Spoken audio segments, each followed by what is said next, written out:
नमस्कार, आदाब, सत श्री अकाल दोस्तों, कैसे हैं आप। मैं हूं डॉक्टर परमजीत और आप देख रहे हैं डॉक्टर एजुकेशन। मेरे चैनल में आपका एक बार फिर से स्वागत है। आप जानते हैं मैं हेल्थ और हेल्थ केयर के बारे में सिंप्लीफाइड मेडिकल एक्सप्लेनेशन बनाता हूं। ऑथेंटिक, लेटेस्ट और वेरीफाइड जानकारी directly US national medical library से लेके वेरीफाई करके आपको समझाते हैं। आज हम बात करेंगे इरेक्टाइल डिसफंक्शन के बारे में। इरेक्टाइल डिसफंक्शन के बारे में, इरेक्शन प्रॉब्लम के बारे में। क्या होती है इरेक्शन प्रॉब्लम, किसको होती है, क्यों होती है, कितनी कॉमन है, क्या कारण है, साइकोलॉजिकल है, फिजिकल है, क्या क्या बीमारियों से हो सकती है, क्या क्या दवाओं से हो सकती है, क्या क्या दवाएं इसके लिए दिए जाती हैं, क्या क्या टेस्ट है और आप क्या क्या कर सकते हो। तो ये सारी चीजें आज हम डिस्कस करेंगे A to Z। So let's start. The internet is full of bro science, fake knowledge, half information or propaganda. Your quest of reliable, authentic health information ends here. So subscribe this channel and hit the bell icon and you never have to go anywhere else ever again. दोस्तों, erectile dysfunction से एक छोटी चीज है erection problem. ये दो अलग चीजें हैं। इरेक्शन प्रॉब्लम वो है कि अगर आप एक मर्द अपना इरेक्शन या तो अचीव नहीं कर पा रहा या मेंटेन नहीं कर पा रहा कि वो इंटरकोर्स कर सके, तो उसे इरेक्शन प्रॉब्लम कहते हैं। आप इरेक्शन अचीव नहीं कर पा रहे, ये भी हो सकता है, और ये भी हो सकता है कि अचीव हो रहा है लेकिन एक्चुअल इंटरकोर्स से पहले ही वो इरेक्शन लूज हो जा रहा है। और ये इरेक्शन प्रॉब्लम आपकी सेक्स ड्राइव को अफेक्ट नहीं करता। आप सेक्स करना चाहेंगे लेकिन कर नहीं पा रहे हैं।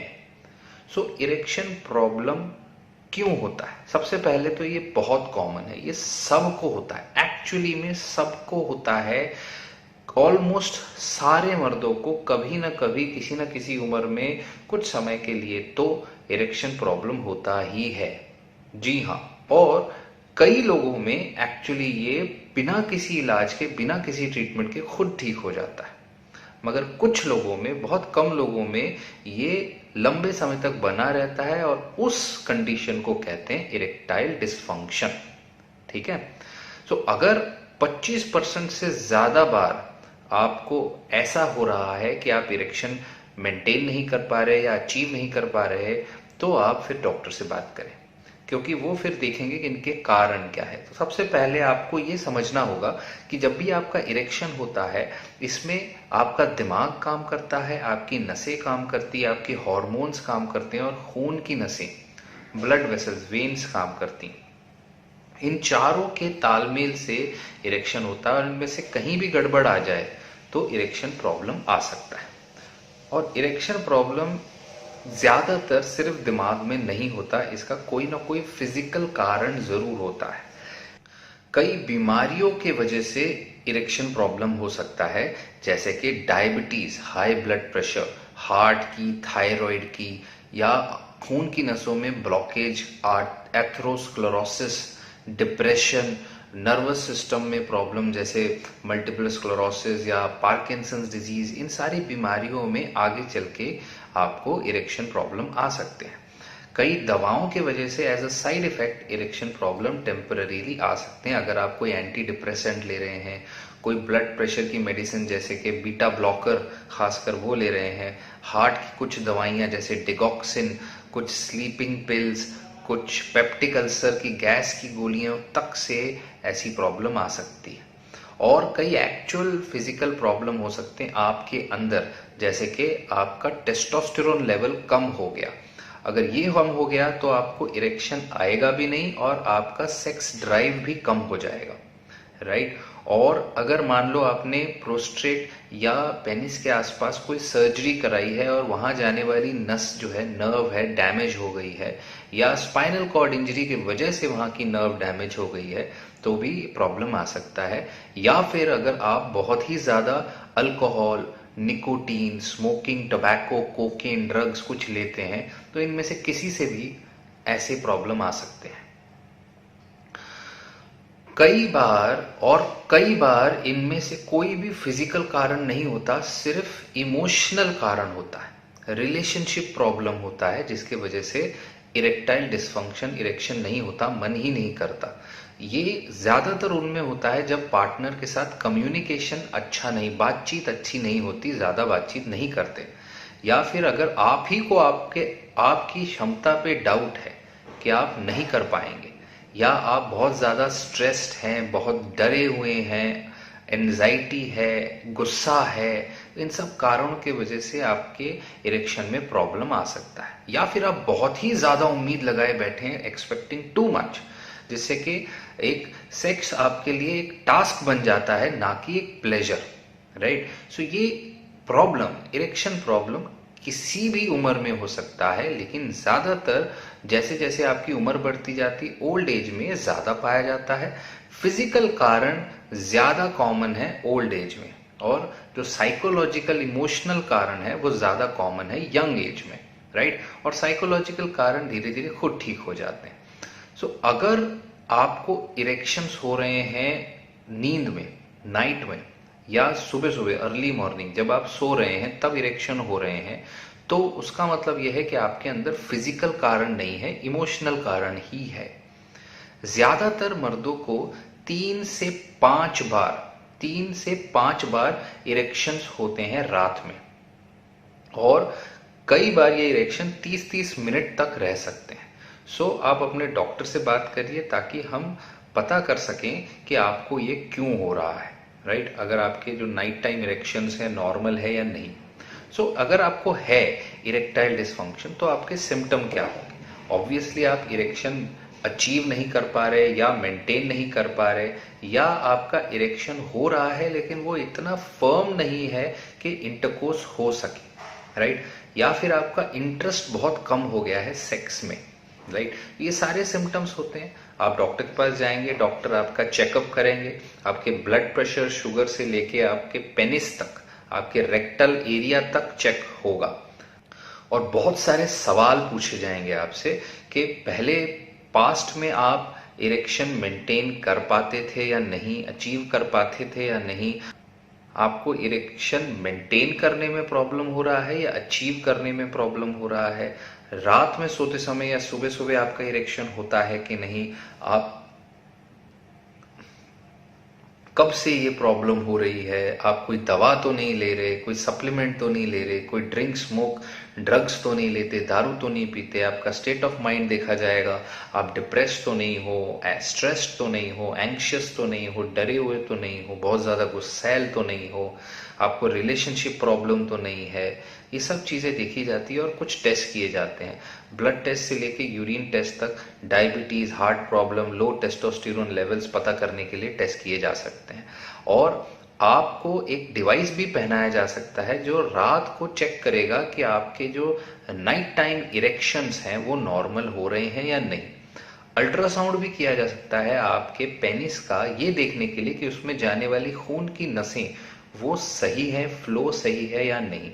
रिजिडिटी मॉनिटरिंग भी आती है, जिसे टेस्ट कर सकते हैं कि आपकी इरेक्शन कितनी स्ट्रांग है। और साइकोलॉजिकल टेस्ट भी होते हैं जिनसे कि आपके डिप्रेशन या अदर इमोशनल प्रॉब्लम्स को हम असेस कर सकें। तो इन सारी चीजों से हम जड़ पकड़ने की कोशिश करते हैं, और जड़ पकड़ने के बाद ही सही इलाज हो पाता है किसी भी बीमारी का। इस बीमारी में भी ट्रीटमेंट डिपेंड करेगा क्यों हो रहा है आपको दिक्कत, आपके डॉक्टर आपको इन सब का कारण बताएंगे। ज्यादातर लोगों में, ज्यादातर मर्दों में सिंपल लाइफस्टाइल चेंजेस ही काफी होते हैं, जैसे कि एक्सरसाइज।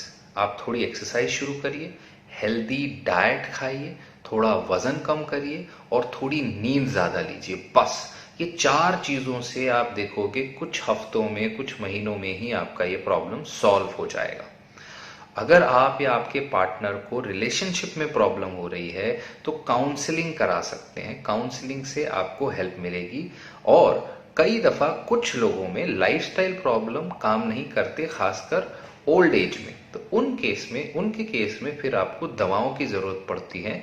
दवाएं 2 प्रकार से आ सकती हैं, एक तो जो आप मुंह से लेते हैं वो दवाएं में आप वायग्रा लेते हैं, सिल्डेनाफिल, आप लेविट्रा ले सकते हैं जिसका नाम है वार्डेनाफिल, सियालिस ले सकते हैं, टेडालाफिल। ये सारी दवाएं एक्चुअली तभी काम करती हैं अगर आप सेक्सुअली अराउज्ड होते हैं, आपके अंदर इच्छा शक्ति होती है तब, राइट। और ये काम करने के लिए 15 से 45 मिनट लेंगी दवाएं तीनों, ठीक है। कोई भी एक लेनी है, तीनों नहीं लेनी। और इसके अलावा दवाएं ये भी आती हैं, वो दवाएं भी आती हैं जो एक्चुअली आपकी यूरिथ्रा में, पेनिस के छेद में जो इंजेक्ट की जाती हैं या वहां पे डाली जाती हैं, घुसाई जाती हैं, उनसे आपके पेनिस का ब्लड फ्लो बढ़ जाता है। और कई दफा इंजेक्शन जो है वो बहुत छोटे माइन्यूट नीडल से दिया जाता है ताकि आपको दर्द भी ना हो, राइट। सर्जरी भी करा सकते हो, सर्जरी में इम्प्लांट्स डाले जाते हैं पेनिस के अंदर। इम्प्लांट्स जो है इन्फ्लेटेबल भी हो सकते हैं जिसमें फुलाया जा सके, या सेमी रिजिड होते हैं जिससे आपको हेल्प मिले, राइट। कई दफा वैक्यूम डिवाइस भी अवेलेबल है जिससे कि आपके ब्लड को पुल करके पेनिस के अंदर खींच लिया जाता है। इससे क्या, फिर आपके स्पेशल रबर बैंड लगा दिया जाता है पेनिस के बेस पे, जिससे कि आपका इरेक्शन मेंटेन रहे पूरे इंटरकोर्स में। और अगर एक्चुअल टेस्टोस्टेरोन की कमी है तो टेस्टोस्टेरोन रिप्लेसमेंट थेरेपी भी दी जा सकती है, जिससे कि आपका एक्चुअली टेस्टोस्टेरोन बढ़ जाएगा। वो ज्यादातर या तो स्किन पैच लगाया जाता है या इंजेक्शंस दिए जाते हैं, राइट। आप टेस्टोस्टेरोन ओरली लेंगे, उसका एब्जॉर्प्शन अच्छा है ही नहीं। और याद रखिए, इरेक्टाइल डिस्फंक्शन की ये जो दवाएं हैं, वाइग्रा, सियालिस या लेविट्रा, वाइग्रा, सियालिस, लेविट्रा, इनके साइड इफेक्ट हो सकते हैं।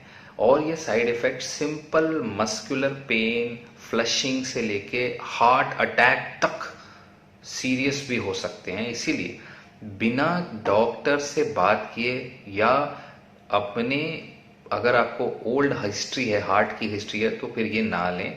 कोई नाइट्रोग्लिसरीन टैबलेट लेते हैं तो इनके साथ ये ना लें, वरना बीपी और लो हो जाएगा, क्योंकि ये भी नाइट्रेट्स ही हैं। ये भी नसें फुलाती हैं, आपकी दवा भी नसें फुलाएंगी, बीपी सारा लो हो जाएगा, राइट। और अगर आपको मान लो रिसेंट या पहले कभी हार्ट अटैक आया है, स्ट्रोक आया है, हार्ट डिजीज है, एंजाइना है, इरेगुलर हार्ट बीट होती है, हार्ट फेलियर है, blood pressure, blood sugar control नहीं है, ब्लड प्रेशर कम है, बहुत ज़्यादा है, तो फिर ये सब ना करें, राइट। फिर आप अपने डॉक्टर से बात करें और पता करें कि आपके लिए क्या सेफ है, क्या नहीं, ठीक।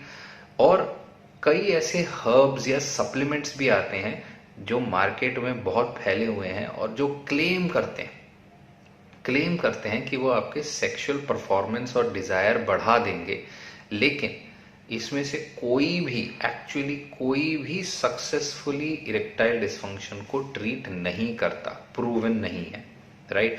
और ये सेफ भी होंगे, सच नहीं है, इसमें साइड इफेक्ट भी हो सकता है, ये हमने कई वीडियोस में देखा है। तो इसीलिए बिना किसी वेरीफाइड डॉक्टर से बात किए कोई भी उल्टे सीधे हर्ब सप्लीमेंट्स ट्राई करने मत बैठ जाना, ठीक है। ज्यादातर मर्द अपनी इरेक्शन प्रॉब्लम को ओवरकम कर सकते हैं अच्छी लाइफस्टाइल से, ट्रीटमेंट से, या दोनों चीजों से। और ज्यादा सीवियर केसेस में ही आपको और आपके पार्टनर को एडजस्ट करना पड़ेगा कि आपकी इरेक्शन प्रॉब्लम आपकी सेक्स लाइफ को कैसे अफेक्ट करती है, उसके साथ फिर एडजस्ट करके जीना पड़ेगा।